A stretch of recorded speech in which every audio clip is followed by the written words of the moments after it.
In the mid-2000s, Marvel Studios took a major risk with transitioning from licensing out their characters to other film studios to actually making their own films. They doubled down on their first film, Iron Man, in 2008, which was a surprise hit even though it was a lesser-known superhero at the time. The success of the film would go on to jumpstart the Marvel Cinematic Universe and the acquisition by Disney, causing the industry to be changed forever. But what if Iron Man flopped in 2008? Where would the MCU's $28 billion in box office revenues go to instead? Would something else have replaced it? These are the questions we'll be exploring in this video, starting with the impact it would have on Marvel Studios, then on to how different the industry would be without cinematic universes, and finally, how the careers of those involved with the MCU would be affected, especially the main man, Robert Downey Jr. So make sure to stick until the end for those.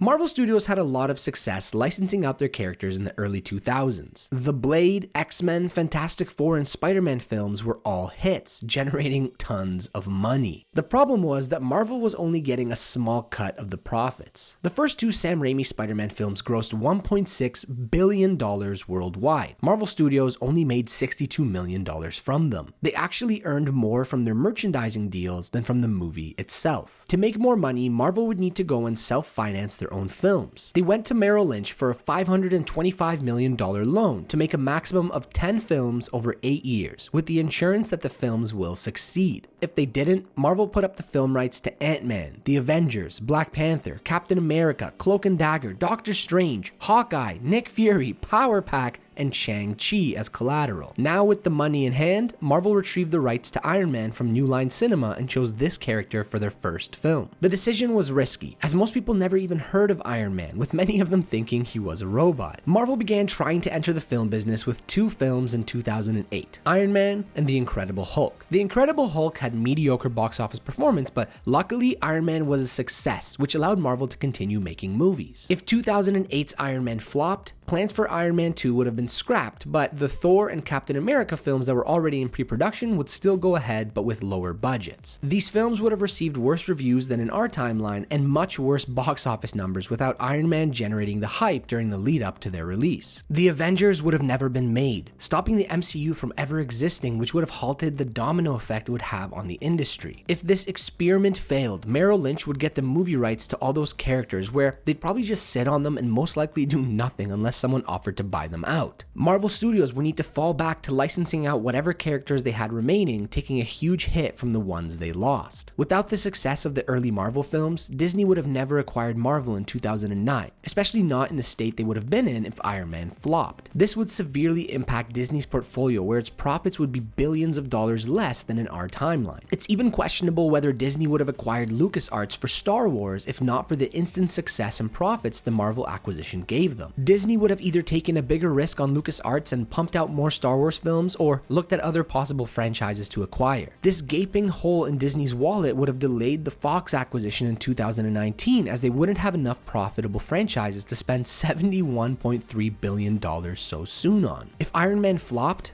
Disney's influence in the film industry would be much, much smaller. Who knows, maybe we wouldn't even have a Disney Plus.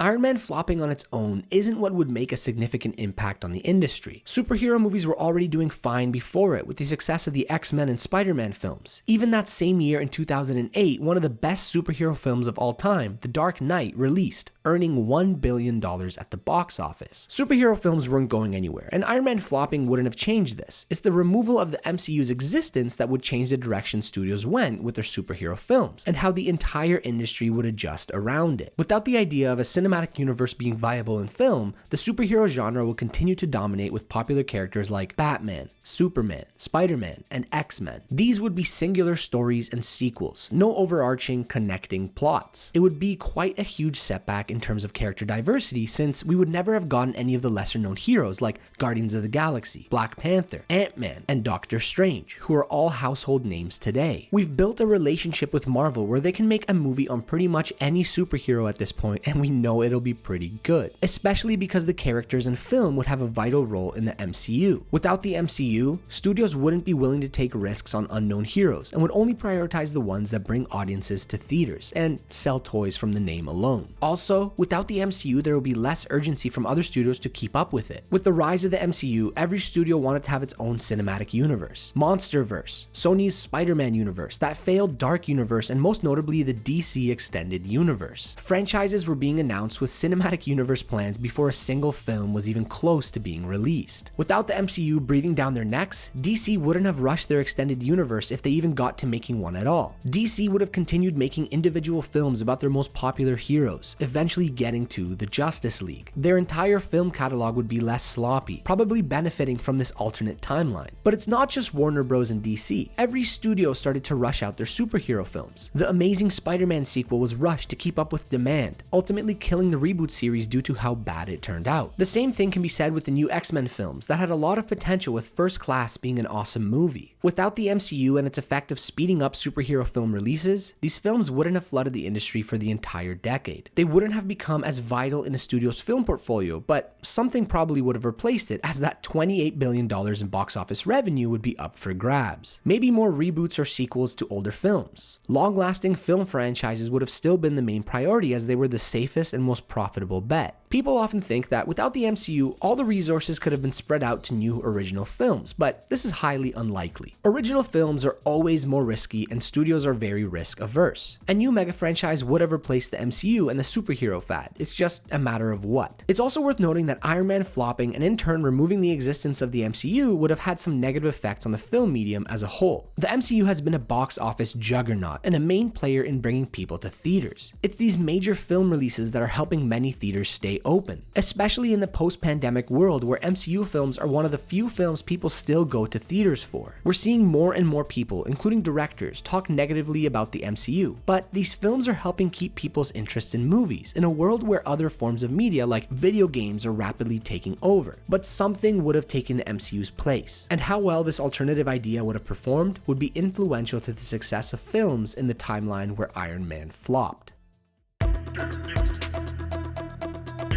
In this final section, we wanted to go over the actors who would be most affected if Iron Man flopped and the MCU never existed. And who better to start with than Robert Downey Jr. In the late 80s and early 90s, RDJ was one of Hollywood's rising stars, even getting an Oscar nomination in 1993 for his role as Charlie Chaplin in Chaplin. But in 1996 to 2001, his life spiraled out of control, taking his career down with him. Drug addiction, numerous drug arrests, and trespassing into his neighbor's home while high. His life was going from bad to worse. He even spent nearly a year in prison. But his career had a resurgence in the mid-2000s with Kiss Kiss Bang Bang, Good Night and Good Luck, A Scanner Darkly, and Zodiac. He even got an Oscar nomination in 2009 for his role in Tropic Thunder. Now, if Iron Man flopped, it would have proved that he can't open a high-budget studio film just yet, with most fingers pointing at his past mistakes as being one of the reasons for the flop. He'd still have the potential of reaching the level of fame in our timeline, as he is a great actor, but it'd be a lot more work of slowly rebuilding his career as he was already doing before. Without Iron Man, he'd probably have a much more interesting career, as his acting ability was a bit wasted in our timeline by playing it safe as Iron Man. In our timeline, he often gets typecasted as Tony Stark, which definitely reduced the variety of his roles. One thing's for sure though, he wouldn't be worth $300 million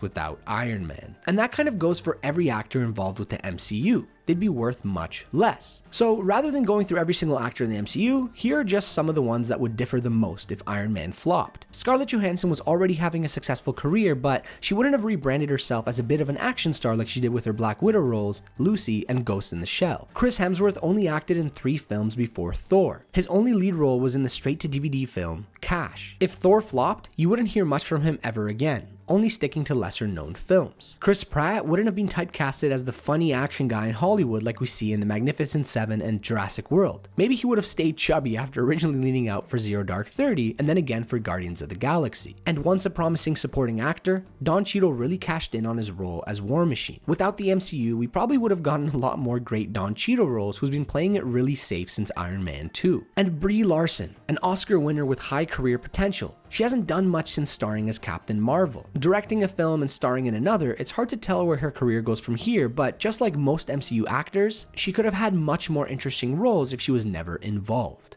This was just a slither of how different the film industry would be if Iron Man flopped in 2008. It's crazy to think about the domino effect we'd get with the industry leaning on the success of a single film. In our alternate timeline, we saw both good and bad things from the scenario of the MCU not existing. And yet, something could have replaced the MCU and it'd flip everything we talked about in the video upside down. So this video was just for fun, and we hope you also had fun with this one. There's more videos on the way, so make sure to subscribe, and until next time, have a good one.